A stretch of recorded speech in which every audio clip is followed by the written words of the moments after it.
Hey there, rock stars. Welcome to Christmas in Bangkok, day 13.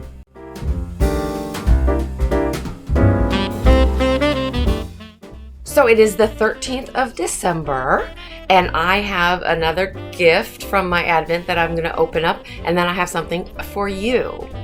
So I, at the beginning of November, put a bunch of stuff in my shopping cart online at a local yarn store here in Bangkok called Mind by Hand, and then a few weeks later asked Mind, who owns Mind by Hand, if she would wrap them each individually and send them on over, and she did. So I got this nice big box with all of these things wrapped up, and I can't remember exactly what I purchased. So it's a nice surprise for me. There's some yarn, there's some tools, there's some crafty things, all kinds of stuff. So let me grab a gifty for myself and see what I got me. Let me take this one. It fell over. It's soft. I bet it's yarn. So she wrapped them each, and they're all like different size bags because they're different. It's wrapping paper, and she just made a bag. So clever. Fold it over, punch some holes, use some yarn, colored string, to tie it up. And she did it like that. She's so clever. Ooh, some cotton. It's more green. This is genuine cotton. It has elephants on the label. I love elephants. I collect elephants. I love them. I love them. Genuine cotton. I don't know what else it says. 50 grams. 68% something and 32% something, so it's not 100% cotton. So let's see what this feels like. Ooh, I love that. It's like a sagey color. Let's see. Ooh.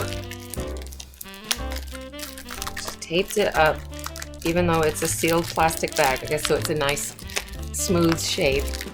Let me see if I can get this open. Ooh.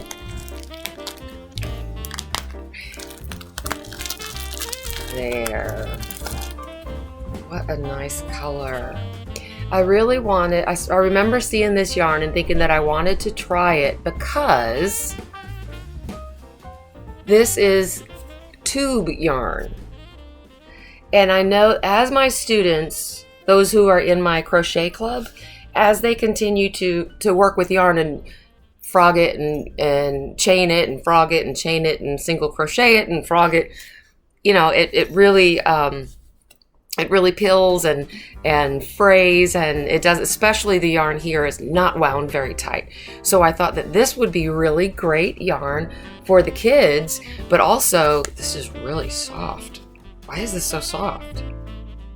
I don't know why it's so soft, but I'm excited about it. Now you can see the little elephants, little mama and baby. Genuine cotton. This is real. I hope I got some other ones, some different colors. I can put them together. I don't know what I'll make. What should I make? A bag. Make a bag, but not like a market bag, because it's like a t-shirt cotton. That's why it's so soft. It's like a t-shirt cotton, so it's not like a home cotton. It's nice though. Yay me! Yay me! There you go, Mr. and Mrs. So my gift to you, have you seen this lady's work? I didn't put a mouth on him. I didn't think he needed it. But it's what did she call it? A Christmas tree pop by Cable and Canvas. And I'll put the link to it in the description box, but it's one of these pops. Now the thing is, I used chenille yarn for this. Oh, now he's staying up.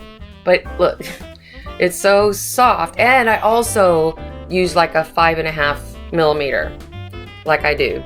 So probably with the chenille, even if you use like a 3.5 or 4, certainly will be smaller. And he doesn't want to stand. Well, you can't see that. He doesn't like to stand up. And so I think when I make another one down here, it's too small for my little bean bags that I've been using for some of my stuffies. But I think I could put like a coin, like a quarter or something on the bottom there, and he'd stand up better. But he likes to fall over, especially if you pop him. There he is. He's so cute. He looks like a little mushroom. She also has some mushroom pops. But this is a Christmas tree pop. Completely no-sew. Completely no-sew. Especially without the mouth. There's nothing to sew. Anyway, with the little ornaments and everything. It's very nice. It's a very easy tutorial. I'll put that in there. In the description box. See if he'll stand. Will you stand? Okay. Set him against something. There he is. There he is. He's cute. He's cute. I was gonna make several for my classroom to put on the desks, but I tell you what, today we had our Christmas parties, and basically I had several hours with the 6th graders, which is my homeroom, year 7. So they're like 11 years old-ish. And kids grow up a little bit slower here than in the States. And I assume in the UK and in Canada, Australia, it just feels like the westernized countries, the kids grow up pretty quickly. But these kids seem a little extra innocent. They're just, and so they're just really, they're just little kids, these 6th graders. But I brought in my little snow peoples and my Grinch.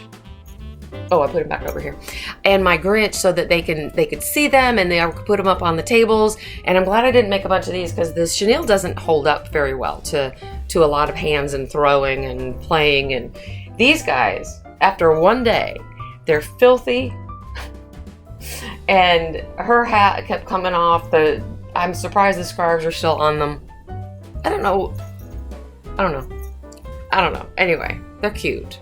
And they just have so much energy. So anything I take in there, it's like taken into a playground, basically.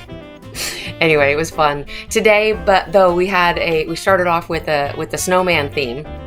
They've never seen Frosty the Snowman, and so we watched that, the little short one, the original from the 60s, I think. And so we watched that. They enjoyed that. It wasn't quite enough to hold their attention because it was, it's very old, and so it doesn't have all the shiny, flashy things, but it's cute and it's funny and it's touching, and they enjoyed that. But then we did a little activity, and what I had them do was, instead of the two circles for the snowman body, I had them make 3 circles, just white paper.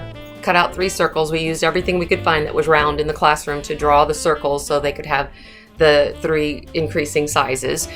And so one is the head, one is the heart, and one which said belly, right? And so I had them think about gifts that they had already received, not something that they wanted, but something they had already received, so they could, accidentally feel grateful about it. And I wanted them to think of something that they could learn from or helped them learn. So it was a book or something they never knew about, or even one of the girls put her glasses. They were a gift. They're really cool glasses, and they help her learn. And then something that they just love that touches their heart. A lot of them had a stuffed animal or something that was, their favorite for that. And then for the belly, something that made them laugh. Something that was really cute, or something that they laughed when they played with it. And so they were to draw a picture and or write out what those gifts were. And they had a really good time with that. I think they had more fun doing all of the artsy craftsy stuff. So I had just the white paper, but they were cutting it out, and then I also had some black felt and black paper they could use for the hats.